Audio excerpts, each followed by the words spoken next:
Almost 2 weeks ago, I had done a video where I recapped and summarized and sort of analyzed quickly the short story by Ursula K LeGuin called The Ones Who Walk Away from Omelas.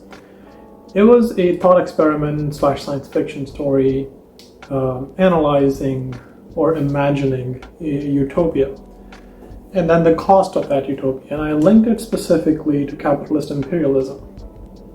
And as I was looking into the cultural impact of that story, it turns out it has had a lot of impact on various different science fiction writers, one of them being N.K Jemisin, who wrote a great series of books, of which I read just the first one. There's 3 books in that series called the 5th Season Trilogy. The first book was amazing. It's Afrofuturistic, mixes a bunch of different genres, and I really enjoyed that. The second book, I'm looking forward to reading that. I think it's called The Obelisk Gate. Nonetheless, N.K Jemisin, wrote a story called The Ones Who Stay Back. The Ones Who Stay Back and Fight. And in The Ones Who Walk Away from Omelas by N.K Jemisin, and you can check the video that I posted on the channel a few weeks ago. Without spoiling what the twist is, it's at the heart of this utopia is a secret, a very dirty secret, and the people are exposed. Once they're exposed to it, they either choose to live with it or they walk away from Omelas. Hence the title, The Ones Who Walk Away from Omelas. Now, as I mentioned, N.K Jemisin wrote this short story. I think it's maybe even shorter than Omelas, and it's called The Ones Who Stay and Fight. This also starts out as a thought experiment. The thought experiment is once again a utopia. Now, instead of the setting that Ursula K LeGuin uses, this is actually, it has very distinct elements of Afrofuturism, and once again, like LeGuin, Jemisin is actually challenging us to believe that this place is real. And it starts out by saying, hey, generally people think that hate is the idea to hate, the drive to hate people is just natural. It's very natural. And she's saying, well, I disagree with that, because in this thought experiment, or in this place, which is called Um-Helat, it's quite the opposite. The people here don't go towards hating. They go towards actually loving each other, to try to be considerate of each other. And there's like extensive descriptions of, people. This is a place where no one goes hungry. No one has to be homeless, because if they're homeless, they're just given a home. Where we specifically enter into this day called the Day of the Good Birds, which, like Omelas, is a festival that is going on, and people are kind of celebrating and having fun. No one is, and then we find out that there is this society is a place where everyone is taken care of. In this place, people think it is a privilege to take care of others. No one is hungry, like I said. There is no homelessness, and we find that this is a place where there's for example, there's a floating building that is just there. So this is a futuristic setting. It's a melting pot of places, like where there's people of different races and genders and so on. And within this, we find out that this place is an alternate version of our Earth. This is kind of like our Earth, but not exactly. In the past, they were just like our Earth, and the author mentions it. She specifically says, well, this is not like the Earth that you and I know. This is definitely not like Omelas. So she name checks Omelas. It's like that horrible place living on exploitation. But this place used to be like our Earth. They had wars and all that stuff, and pillage and rape and destruction. But at some point in their history, and it's in the same timeline as us, Um-Helat exists on the same time, but in a different dimension, I suppose, than us. So over here, their ancestors at some point decided to stop the war. and agree on various things, but one of the things they agree was that one life is not more important than the other. And this is what they have held on to. And their entire civilization is built on these principles, where we have to take care of each other. This is something they're taught. They're not, it's not something that is sort of left up to chance. From the beginning, from when they're born, they're taught one life is not important than another. We have to take care of each other. And as we're finding out about this, we meet this one person, and the author says they're somewhat like our social workers, right? So they take care of people who are maybe sick or something, and we follow this one social worker, and he or she or they are just going down this alley, and they meet up with some colleagues, and then they go forward, and then you find out that these social workers actually carry weapons. And they go meet this man, and he's on his knees, and he's saying, like, confessing something, and saying, "Oh, I won't do this again," and they kill the person, or kill the man.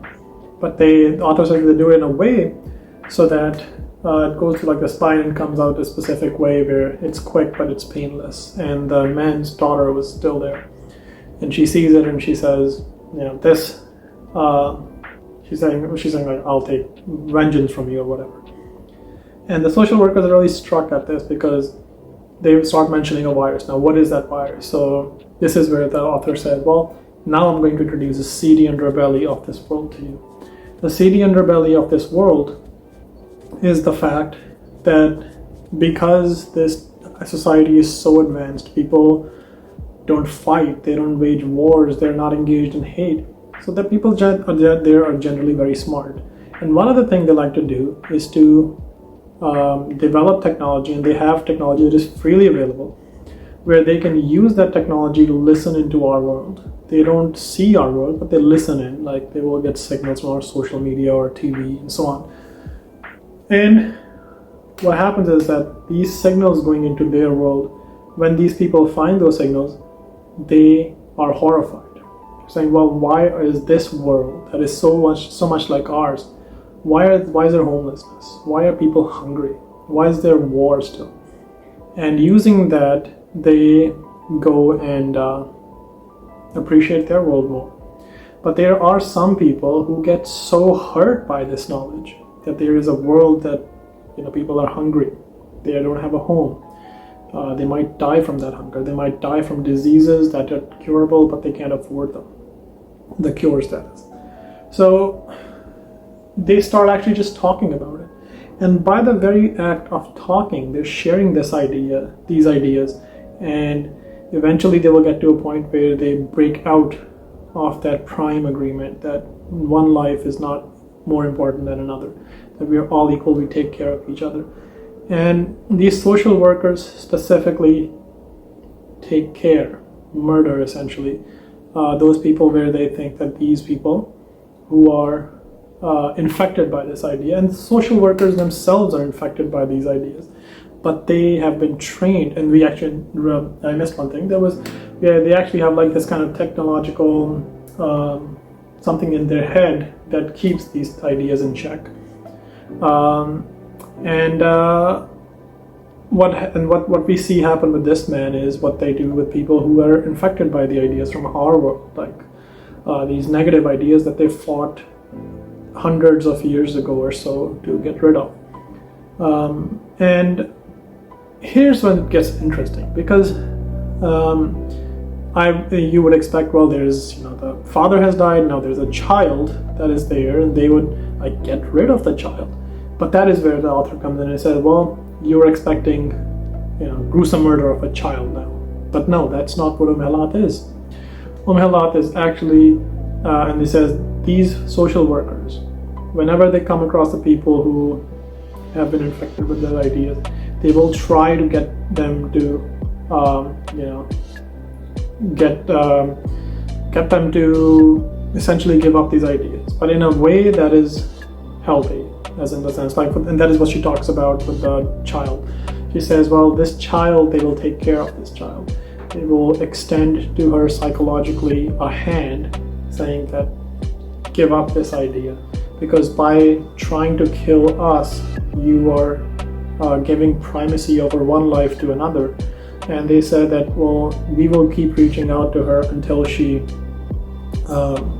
is ready to accept us. And if she is ready to accept us, then she will become a social worker. These are the people who have come in contact and have been in some ways infected by these ideas that in the past have destroyed their society. But they now fight to keep these ideas from infecting other people, and and they realize the horrible decisions they're making by killing people. But they honor these people by giving them special burials and taking care of their families, etc. The point here being that this is a story where I'm not so sure how I feel, right? Because here you have a utopia, but there's an underbelly here where there's people getting infected by ideas from our world, and then getting so so infected by these ideas by just talking about them, constantly sharing them, that these ideas start run the risk of destroying that perfect world.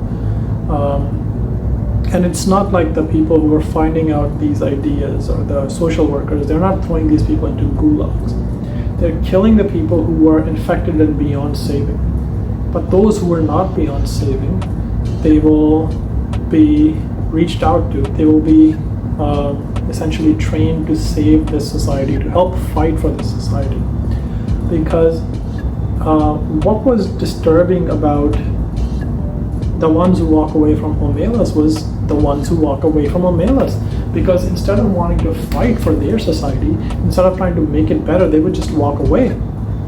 But over here, the author is saying that we're not going to walk away, or these people are not going to walk away from their society. They know there are some, and like there's one bad thing within their society, and they have to constantly work to fix it, which I think is a really interesting take, although a more morally ambiguous take than LeGuin's The Ones Who Walk Away from Omelas. But nonetheless, this was an interesting story. And this was a little bit of a rambly video.